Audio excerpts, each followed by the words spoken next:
Hwaĩ-inĩ wa mũthenya wa kiumia, mũnini wa President William Ruto atabanĩtie gĩikaro na atumia arĩa marĩ kĩama-inĩ kĩa UDA makĩmũnyita ũgeni na kũmũtarĩria mĩbango ĩrĩa menayo ya kũhunjia ndũmĩrĩri ya kĩama kĩao matũũra-inĩ. Because I'm sure after elections with the fifth president he will allow the party to roar out. So don't then wait and then see seats all going. We want to occupy even the chairman of UDA. When you go down to mashinani and the chamas, we speak to the women in the language that they understand.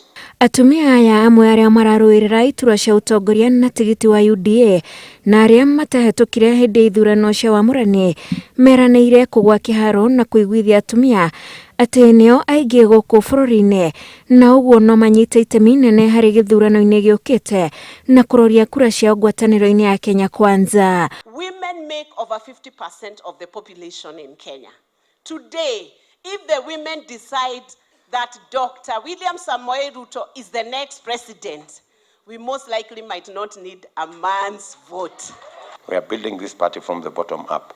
So grassroots, that's what the party is. Definitely Susan is getting the Nakuru seat and you don't have a choice. If you need us, we'll come down. Waigoro, a second term for you is a must. So tunangojea hizo viti. O kuma rĩrĩa arĩ mũmbunge, Ruto oigĩte atũrĩte ageretie gũcokanĩrĩria atumia no gũkarema na rĩu kuona kũrĩa atumia marona kĩroto gĩake nĩ ũndũ ũmũhete mwĩhoko.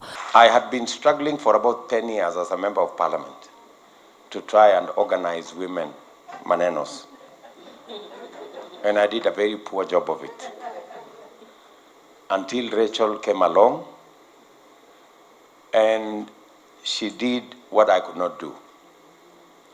So, out of personal experience, I can confirm that there are things that women can do better than men. Angĩkana tuĩka president oigĩte thirikari yake ndĩkariganĩrwo nĩ itemi rĩa mũtumia na ĩrĩgacĩrithie makĩria. If you look at the opinion polls that are segregated, there are more women who support UDA than men. Therefore, it tells you UDA is a woman's party. Ingĩribotera Inooro TV, njĩtagwo Wanjikũ wa Kĩmani.